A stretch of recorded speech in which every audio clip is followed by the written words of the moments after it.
Kembali saudara-saudara kita bersama-sama di dalam pemahaman Alkitab. Bagaimana kabar Anda? Semoga Anda tetap sehat, tetap bersemangat di dalam segala tugas dan kewajiban Anda semua. Saudara, mari kita melanjutkan pemahaman Alkitab kita dari Kejadian pasal 6 ayat 1 sampai dengan ayat yang keempat. Kita akan melihat bagian ini sebagai kelanjutan dari apa yang ditulis di dalam ayat sebelumnya, yaitu mengenai riwayat Nuh. Mari kita membaca saudara-saudara Kejadian 6 ayat 1 sampai dengan ayat yang keempat. Ketika manusia itu mulai bertambah banyak jumlahnya di muka bumi, dan bagi mereka lahir anak-anak perempuan, maka anak-anak Allah melihat bahwa anak-anak perempuan manusia itu cantik-cantik, lalu mereka mengambil istri dari antara perempuan itu, supaya siapa saja yang disukai mereka. Berfirmanlah Tuhan, Rohku tidak akan selama-lamanya tinggal di dalam manusia, karena manusia itu adalah daging, tetapi umurnya akan 120 tahun saja.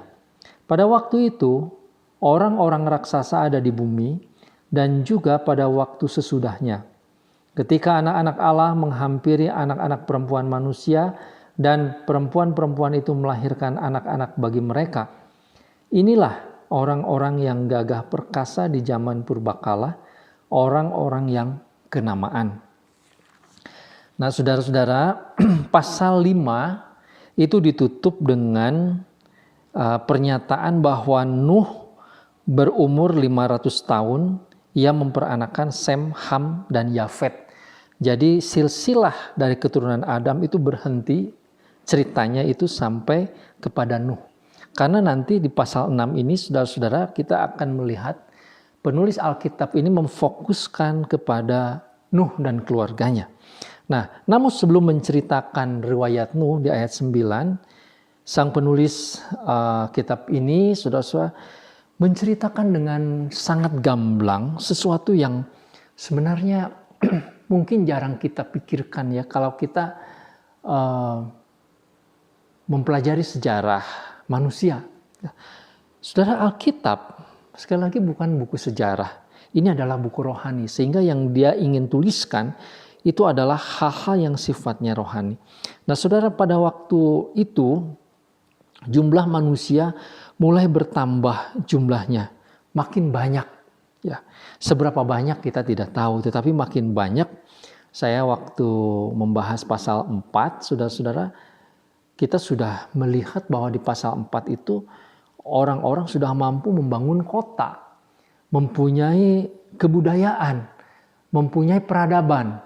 Ada banyak teknologi yang sudah berkembang, sehingga tentu saja ketika manusia bertambah banyak, itu diiringi tentu dengan kemajuan-kemajuan teknologi pada waktu itu. Jadi itu yang bisa kita pahami. Nah, saudara-saudara, yang menarik di dalam ayat 1, ketika jumlah manusia bertambah banyak, maka lahir juga anak-anak perempuan. Nah, mengapa saudara-saudara di sini diungkapkan atau ada kalimat atau catatan tentang lahir juga anak-anak perempuan? Memang kalau di dalam silsilah tidak dituliskan ya ada anak-anak perempuan kecuali nanti satu orang yang namanya Naamah itu, saudara. Ya, tetapi yang lain-lain tidak dituliskan. Nah, kalau bagian ini menyatakan ada banyak anak-anak perempuan, lahir anak-anak perempuan, ini tentu mengindikasikan atau menunjukkan bahwa karena banyak laki, banyak perempuan, terjadi kawin mengawinkan, dan ini yang menjadi sebab mengapa akhirnya manusia menjadi bertambah banyak. Nah, saudara-saudara, lalu di ayat yang kedua, anak-anak Allah melihat bahwa anak-anak perempuan manusia itu cantik-cantik. Lalu mereka mengambil istri dari antara perempuan-perempuan itu, siapa saja yang disukai mereka. Ayat 2 ini sering menjadi bagian yang kontroversi, saudara ya, polemik. Siapa sebetulnya anak-anak Allah dan siapa sebetulnya anak-anak manusia ini? Anak-anak perempuan manusia yang cantik-cantik itu siapa? Apakah saudara-saudara ini menunjuk kepada sebuah kelompok masyarakat tertentu yang high class, ya, anak-anak Allah itu posisinya lebih tinggi, pangeran-pangeran, raja-raja, sedangkan anak manusia ini orang kelas bawah. Ada yang menafsirkan demikian. Tetapi saudara, cukup banyak orang yang menganggap atau menafsirkan bahwa yang dimaksud anak-anak Allah ini adalah para malaikat. Sedangkan anak-anak manusia, anak-anak perempuan manusia, ya manusia biasa. Jadi terjadi perkawinan antara malaikat dengan manusia. Nah, mungkin pikiran ini saudara disebabkan oleh beberapa kitab pada waktu itu juga, atau beberapa mitos, beberapa catatan-catatan purba tentang makhluk-makhluk supranatural yang bercampur baur dengan manusia. Ya, jadi ini ada mitos-mitos demikian, dan menganggap bahwa malaikat itu juga bisa datang ke dalam bumi ini dan kawin dengan manusia, begitu kira-kira. Nah, saudara, di dalam Alkitab memang ada bagian yang mencatat secara tidak langsung ya bahwa malaikat itu disapa sebagai anak-anak Allah. Ada beberapa bagian demikian. Nah, tetapi mungkinkah saudara malaikat itu kawin dengan manusia? Mungkinkah? Apalagi saudara-saudara kalau dikatakan bahwa ini adalah anak-anak Allah, ya, artinya sesosok pribadi atau sesosok makhluk yang hidupnya lebih suci, lebih baik, ya, harus kawin dengan manusia untuk apa, saudara? Nah, tidak demikian. Ya, saya mempunyai keyakinan di dalam konteks yang kita baca dari sejak silsilah Kain, Set, dan juga Set akhirnya di pasal 5, kita melihat ada dua garis keturunan. Keturunan Set, orang-orang yang benar, orang-orang yang percaya, yang memanggil nama Tuhan, dan keturunan Kain, yang adalah orang-orang yang jahat. Itu sudah kita bahas. Jadi sebetulnya ayat 2 ini mengenai dua keturunan ini. Keturunan Set yang disapa sebagai anak-anak Allah karena mereka adalah orang-orang yang percaya kepada Allah, adalah orang-orang yang memanggil nama Tuhan. Sedangkan anak-anak yang cantik-cantik, perempuan yang cantik-cantik itu adalah keturunan Kain. Mungkin pada awalnya mereka hidup di tengah di dalam daerah yang agak jauh berbeda, ya, dua keturunan ini. Tetapi karena jumlah makin banyak, membutuhkan tempat tinggal, makin lama makin mendekat dan akhirnya berbaur, saudara. Dan kemudian terjadilah bahwa keturunan Set yang seharusnya menjaga kemurnian keturunannya supaya mereka tetap memanggil nama Tuhan, tetapi kemudian berbaur, bercampur menjadi mengawinkan dengan keturunan Set. Ya. Nah, saudara, yang saya ingin tambahkan di sini mengenai anak-anak perempuan yang cantik-cantik ini, saudara-saudara, itu seperti yang dituliskan di dalam Kejadian pasal 4 ayat yang ke-22, ya, bahwa Kain, ya, Zila, istri dari Lamek itu, saudara-saudara, yang poligami itu mempunyai anak-anak, yaitu Tubal Kain. Dan Tubal Kain itu seorang tukang tembaga, ahli tembaga dan ahli besi, ya. Adik perempuan Tubal Kain, jadi anak Zila, anak Lamek ini Naama. Ini anak perempuan. Jadi saudara-saudara, memang sengaja dituliskan, ada nama disisipkan anak perempuan ini untuk menunjukkan bahwa inilah kelompok perempuan yang cantik-cantik itu yang mempunyai kultur atau peradaban yang tinggi karena mereka ahli di dalam berbagai macam bidang yang membangun peradaban itu, saudara. Dan anak-anak inilah yang cantik-cantik, yang mungkin juga pandai-pandai, yang kawin dengan kelompok masyarakat keturunan Set, yaitu anak-anak Allah. Saudara-saudara, tentu saja perkawinan bukan hal yang dilarang, tetapi Tuhan sudah menetapkan. Pertama, perkawinan di dalam kehendak Tuhan itu adalah perkawinan yang kudus, yang suci, yang mulia, yang Tuhan menjodohkan. Tetapi kalau saudara membaca di dalam ayat yang kedua, keturunan Set ini yang seharusnya mereka percaya kepada Tuhan, ketika mereka mencari istri atau memutuskan untuk berumah tangga, saudara-saudara, mereka didasarkan kepada kesukaan mereka. Mereka mencari siapa saja yang mereka sukai, bukan mencari siapa yang Tuhan inginkan, yang menjadi kehendak Tuhan. Artinya terjadi kemerosotan juga kepada anak-anak Allah ini, kepada keturunan Set ini secara rohani. Mereka terpikat oleh kecantikan keturunan Kain. Mereka terpikat oleh juga mungkin ada kepentingan, ya akhirnya saudara bisa saja ada kepentingan bisnis, kepentingan politik dan lain sebagainya. Kita tidak tahu hal ini, tapi itu mungkin saja terjadi sehingga terjadilah kawin campur semacam itu. Dan perkawinan semacam ini akhirnya yang menghancurkan kehidupan rohani anak-anak Allah.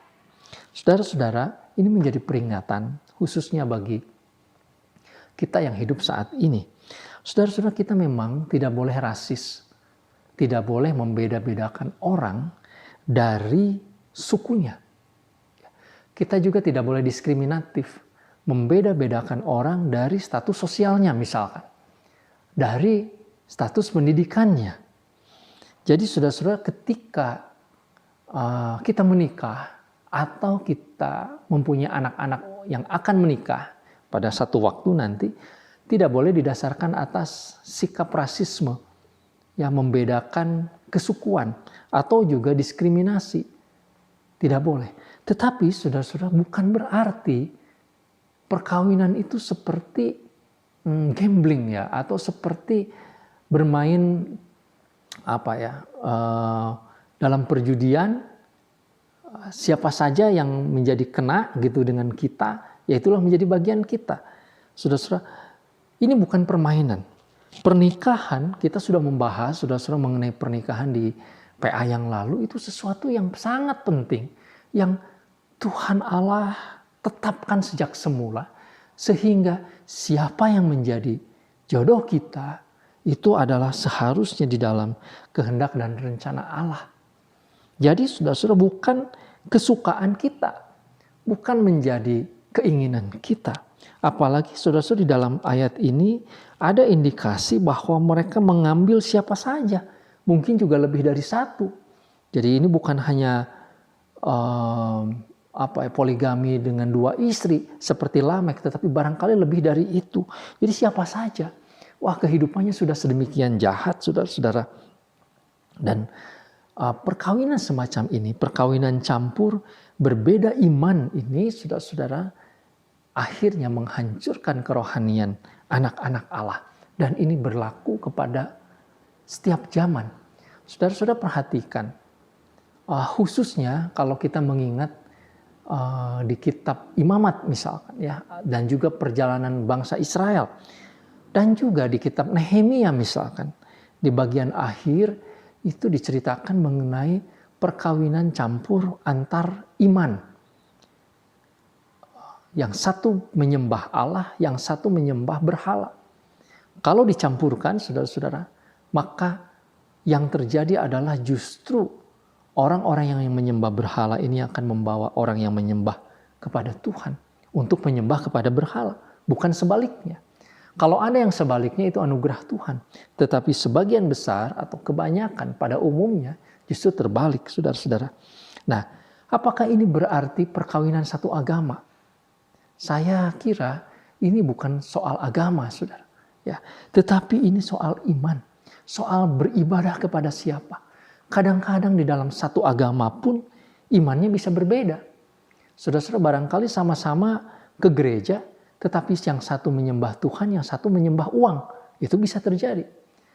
Satu menyembah kepada Tuhan, menundukkan diri untuk taat kepada kehendak Tuhan, tetapi yang satu menundukkan diri kepada keinginannya sendiri.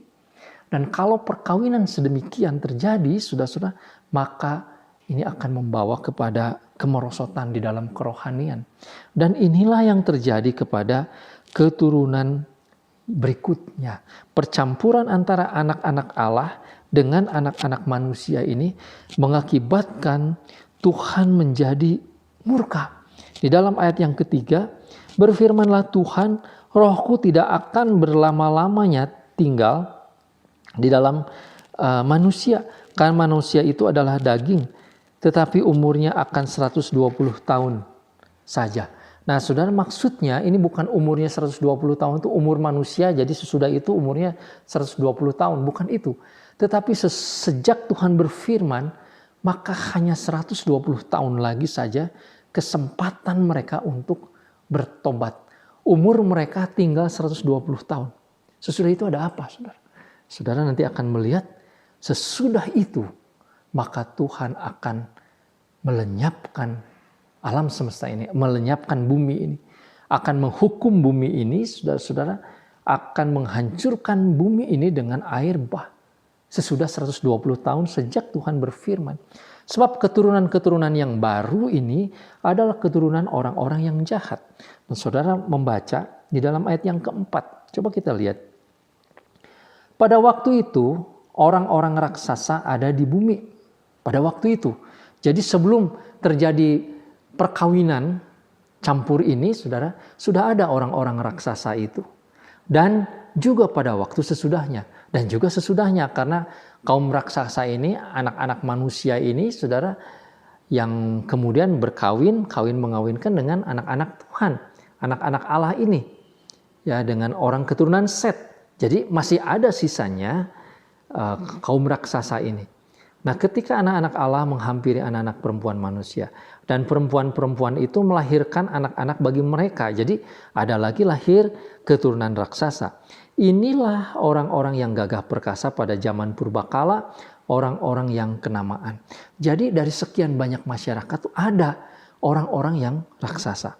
Saudara-saudara, mengenai istilah raksasa di sini, banyak orang menganggap bahwa ini adalah keturunan yang khusus, ya, merujuk kepada satu keturunan yang sifatnya supranatural karena hasil perkawinan dari malaikat. Padahal jelas sekali dikatakan sebelum perkawinan anak-anak Allah, keturunan Set dan keturunan Kain, sudah ada orang-orang raksasa. Sudah ada orang-orang yang punya perawakan yang besar-besar, ya, orang-orang yang gagah. Yang kemudian sering kita mendengar nama disebut Nephilim, itu dalam bahasa Ibrani, saudara. Nah, Nephilim ini, orang-orang raksasa ini, saudara-saudara, yang dianggap badannya besar-besar ini sudah ada sebelum kawin campur itu. Dan ketika kawin campur tentu ada lagi keturunan yang baru yang juga mungkin beberapa masih raksasa juga. Nah, saudara, apakah raksasa di sini adalah orang-orang yang ukurannya besar? Raksasa besar, ya. Ya, barangkali kalau kita rata-rata tinggi 170, 160, ini barangkali tinggi 4 meter, 5 meter, begitu misalnya, saudara. Ya. Saudara yang dikasih Tuhan, sebenarnya di dalam bahasa Ibrani kata raksasa itu bukan Nephilim sebetulnya. Nephilim sendiri itu pengertiannya jatuh. Ya. Jadi sedangkan raksasa itu anak, ya, atau nanti kita kemudian melihat di kitab Bilangan pasal 13 ayat 33, itu ada orang-orang enak, keturunan orang enak. Nah, inilah yang kaum raksasa. Ya, memang kedua ayat ini di Bilangan dengan Kejadian ini kadang-kadang karena menggunakan nama yang sama, Nephilim itu, saudara, maka dianggap ini adalah raksasa. Tetapi saya kira ada penafsiran yang cukup menarik, ya. Karena kata Nephilim itu artinya jatuh. Ini sebetulnya merujuk kepada orang-orang yang jatuh lebih dalam lagi di dalam dosa. Bisa jadi juga memang badannya besar mungkin, ya. Tetapi yang lebih penting di sini adalah orang-orang yang jatuh di dalam dosa. Orang-orang yang mencari nama, kenamaan, ya. Orang-orang yang mencari nama, mencari popularitas, mencari kehebatan dan keangkuhan diri mereka. Sama seperti Kain, bapaknya atau nenek moyangnya, yang ketika membangun kotanya diberi nama Henok untuk kebanggaan dirinya dan kebahagiaan keturunannya. Jadi saudara-saudara, orang-orang raksasa ini adalah orang-orang yang jatuh di dalam dosa. Ya. Saya pikir pengertian ini yang jauh lebih dekat, ya, lebih tepat. Kalaupun memang nanti secara fisik ini adalah orang-orang yang besar badannya, bisa saja. Tetapi yang paling penting, saudara, adalah orang-orang yang gagah, perkasa, secara sikap ya. Orang-orang yang punya nama, mungkin juga orang-orang kaya, karena mereka ini adalah orang-orang yang mempunyai keahlian, mampu membangun peradaban.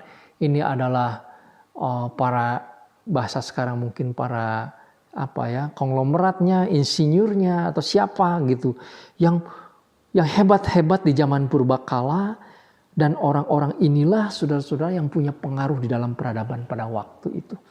Dan Tuhan sangat marah kepada mereka, kepada keturunan yang baru, dan mereka hanya diberikan waktu 120 tahun untuk hidup. Saudara-saudara, apa arti dari penjelasan ini?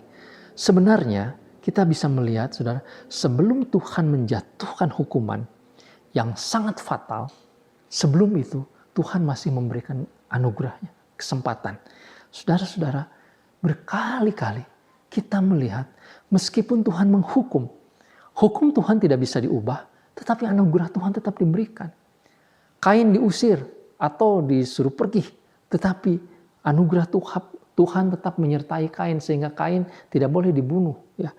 Tuhan masih memberikan anugerah, hikmat sehingga mereka bisa berkembang menjadi masyarakat yang maju. Dan saat ini ketika percampuran terjadi sehingga tidak ada lagi masyarakat yang memanggil Tuhan secara umum. Sebab generasi berikut dalam pencampuran itu sampai akhirnya mereka memalingkan muka kepada Tuhan, tidak memanggil Tuhan. Tetapi Tuhan masih memberikan 120 tahun untuk mereka datang kepada Tuhan. Saudara-saudara, anugerah Tuhan diberikan kepada kita setiap saat. Kita tidak tahu kapan Tuhan memanggil kita, menjemput kita. Kita menjadi orang-orang yang mati di dalam fisik ini, tetapi selagi hidup itu adalah kesempatan bagi kita. Tuhan memberikan waktu, dan mungkin saat ini ada di antara saudara yang secara kebetulan saudara sebetulnya dipimpin, dituntun oleh Tuhan mendengarkan PA ini. Ini menjadi berita juga untuk saudara. Ini adalah kesempatan bagi saudara dan saya di dalam keadaan seperti ini untuk berbalik dan mencari Tuhan, memanggil Tuhan. Bukan meninggalkan Tuhan seperti kelompok masyarakat yang bercampur ini. Saudara, ini pesan yang penting yang kita bisa dengar pada saat ini melalui keempat ayat ini. Kiranya Tuhan memberkati kita. Mari kita berdoa. Tuhan, tolong kami supaya di tengah-tengah kami membaca masyarakat purbakala yang mencari kenamaan, yang membanggakan diri menjadi raksasa mungkin di dalam keangkuhan dan kesombongan mereka. Tetapi Tuhan, kami melihat bahwa Tuhan masih memberikan anugerah untuk datang kembali kepada Tuhan. Tolonglah kami Tuhan, supaya kami juga menggunakan, kami juga mengisi hidup kami di dalam percaya dan beriman pada Tuhan. Dalam nama Tuhan Yesus kami berdoa. Amin. Tuhan Yesus memberkati. Sampai berjumpa kembali.